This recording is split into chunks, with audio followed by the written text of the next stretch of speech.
Hello, Bryony Rust here, speech and language therapist at Salt by the Sea, and as a speech and language therapist, I'm often asked for toy recommendations.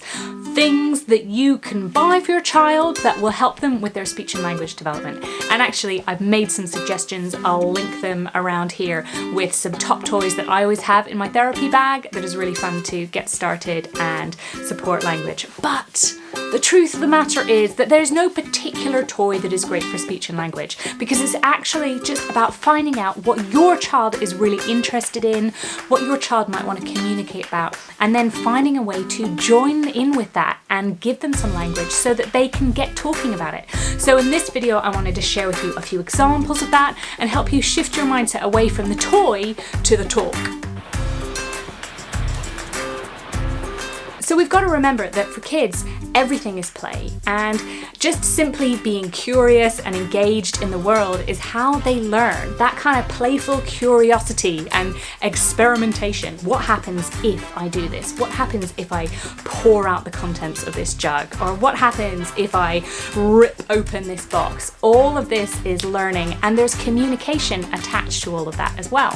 So if your little one is interested in the sound that the handle on the drawer makes as it rattles, or wants to think about how the flaps in the box open and close more than the toy inside, then go with it. I know that for us adults, sometimes that can be disappointing because we've got an idea of what play should look like, and we have also the fun of choosing fabulous toys from the toy store that really appeal to us as well, and we hope will appeal to our children.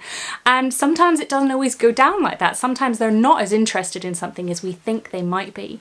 But when you find a way to join in with your child and join alongside them in playing around with the rattle of that drawer handle, then you are showing such beautiful, radical acceptance for where they're at and what is the thing that captures their attention. And you're teaching them a really valuable lesson about their worth and about how you can communicate from where your child is at. And the rest of it will come in time, but being able to shift to thinking, what is my beautiful, unique child really interested in playing with? And how can I join in with that? And how can I show them that I'm also interested in their view of the world and what interests them about that thing? Then that's such a powerful place to start building your interaction and communication together, that it is well worth us abandoning the beautiful toys, even if only for 5 minutes, to really see how our child's viewing the world and what captures their imagination. So the question that you want to have at the front of your mind is, what is your kiddo interested in, and how can you be a part of that? And what words or sounds might you like to introduce into that play together? So let's think of some examples. Someone shared with me recently how when she was in the kitchen, her child was really interested in the cookbook. I thought that was so cool. So the two of us had a chat about what she could do to kind of build on what her child was interested in. We thought about what it was particularly that her child loved about the cookbook. Maybe it was the opening and shutting of it. I've met quite a few kids who aren't so interested in the words and the pictures so much as the mechanics of the book, especially if they're quite big, fat cookbooks, you know, and they've got that heavy thunk to them when they shut. And so we talked about how we might like to play around by open and shut, or maybe flicking through the pages and going ready, go. Another example might be playing with hats. If your child really loves dressing up and putting a hat on, then your choice of words might be on, off, or even ready, boo, depending on what it is about that hat that is really fun and interesting for your child.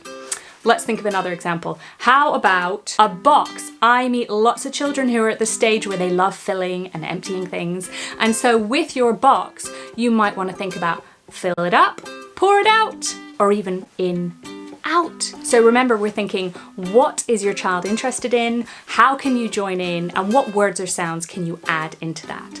Now, a quick note on joining in. For many young children, the idea of sharing or even taking turns is not something that they have really learnt yet. And so it's really easy to get into a bit of a tug of war because you think, oh, I've got an idea of how I could do something with the hat that you've got. hand it over, and then they might freak out because that's my hat and I love it and I can't understand the concept that you're going to give it back to me in a minute. So if there's ever a way for you to join in that is about joining in alongside them, maybe having another hat or a second book or another box, then you've got that way to join in. You're both kind of playing with the same thing, doing the same play without having to fight over one object. So there you have it, a few suggestions for how you can join in with your child's play, even if it isn't with the beautiful toy set that you got. You know, I'm a big fan of all of those fun toys as well, but sometimes us adults have to be the flexible ones. Meet a child where they're at and say, you want to talk about that thing? Let's start there. And remember, however you're doing a fabulous job. Whatever thing you notice in your child, wherever you meet them at, where they're at, and play together, every tiny step you take, it's a step in the right direction. So thank you so much for being here today, and I'll see you next time. Take care.